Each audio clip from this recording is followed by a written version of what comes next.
Hello everybody, this is Caroline Jensen, a Sony Artisan of Imagery and instructor and mentor at Clickin' Moms. So today I wanted to start the first in the series of editing and behind the scenes of my process of what I do. And today I was shooting with the A9, the Sony A9, but I was actually freelancing, which is taking a lens and turning it around and shooting it backwards in order to create a macro effect. I was using the Burnside 35 from Lens Baby, and you can see here that I have some nearly spent flowers. They are destined for the trash or the compost pile or something soon. And I was by a big window, and I was trying to just create flare. Shooting backwards with your lens against the camera creates a macro effect and also allows light leaks to come in. So the images that I got were similar to this, and I have a few choices that I chose that I thought were okay. The thing with freelancing specifically is the fun is in the unexpected.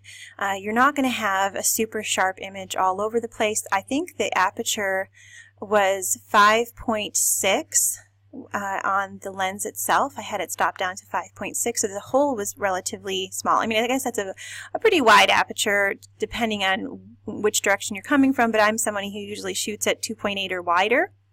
So it was pretty deep for me, but I had all of this flare that was coming in from it, and I thought that was pretty interesting. So I made a couple selections of ones that were, close to what I was looking for, and then I was just looking for composition-wise, what I wanted. Oops. And I think I'm going to go with, let's see here, this one perhaps. I like that this is sharp down here, that these little bits are sharp. I want something sharp. I don't want everything to be out of focus, but flare and light and movement and blur, it all is important to me. Having the out of focus areas look interesting is just as important to me as having the in focus areas be interesting. So I think I'm going to go with this one here. And as you can tell, there's a lot of light coming in, and there's some interesting light play and color, so I think I just want to amplify that. Now, the one thing I'm noticing that it's kind of a bummer is that there's a squiggle all the way through this image, and I'm debating whether I want to even deal with it. It could be a spider web, it could be a lot of things. But I'm going to start by cropping in here just to get the flare to be completely within the frame, like that. And just for kicks, I'm going to go check down here and see if that squiggle is through all of them. And it is, so I have to deal with it. Lightroom is not the best for dealing with cloning, but we're going to give it a go. I'm going to grab my heel tool, and I'm going to make it really tiny, and I'm on Lightroom CC, the cloud version, so there really isn't a whole lot of hope for customization, but it's something that I've been playing with lately. So I'm just going to go through this and see what that looks like. Now, because most of this is out of focus anyway, it's not going to be a huge problem if it isn't completely believable. Let me move this over. It still looks like there's something there, but to me that's not such a bad thing.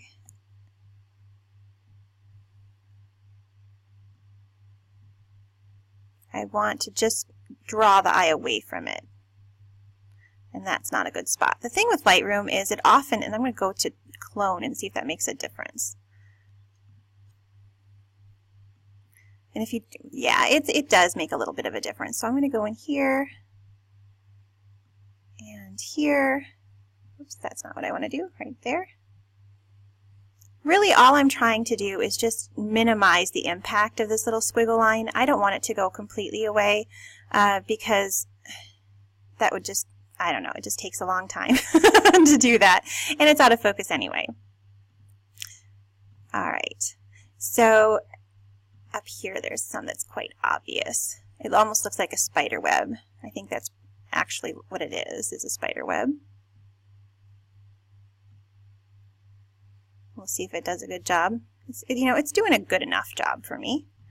All right, so now let's play with some color. The program has some interesting presets, and I like to play with those, but the first thing I like to do is go to the light panel and play with auto. I teach a class on Lightroom called Communicating with Color and Light through Clickin' Moms, and one of the things that we do is focus a lot on the basic panel in Lightroom Classic CC. In Lightroom CC here, it's the light panel, and sometimes the auto, their auto intelligence or artificial intelligence, does quite well, and in this case it does really well. When you turn it off, it just kind of is a little flat, and it just amps it up. It's really gentle, unlike the auto in Lightroom Classic CC, which can be really over the top. This actually makes a lot of the adjustment choices that I probably would make on my own were I editing from scratch. So the one thing I do notice is I don't like how we've got this dark area here. So I'm going to take care of that. I'm going to show you how. I'm going to grab my radial gradient, and I'm going to clear it off. I don't want it to have anything on it right now. I'm going to go to dehaze and go to the left and open up. Oops, I want to invert that. Let's see how. Let's see how we invert it right there. And it's kind of filling in this area here. I want it to be feathered. And then I'm going to grab some whites and amp that up more. Maybe it's not going to work. How about some highlights? No, let's just go with more dehaze.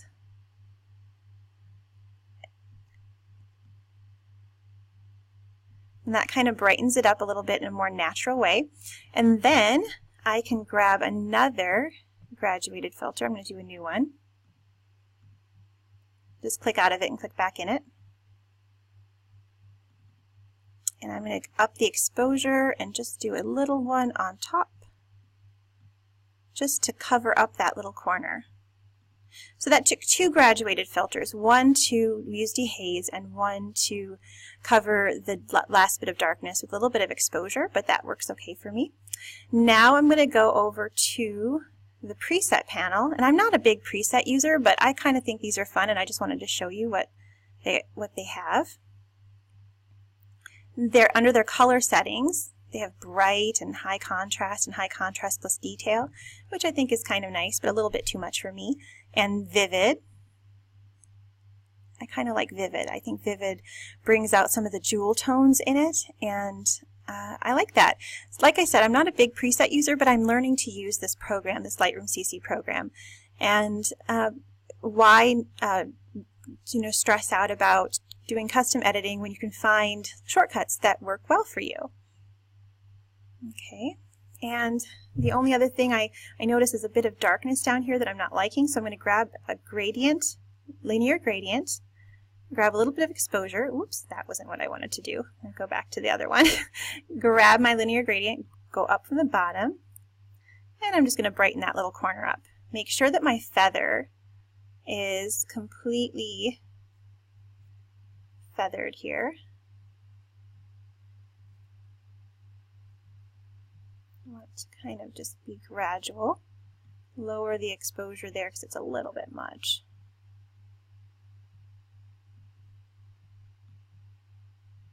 We're just kind of covering up that dark little area there. Maybe down a little bit like that. So it's really subtle. We're just sort of blending it in. And that's good.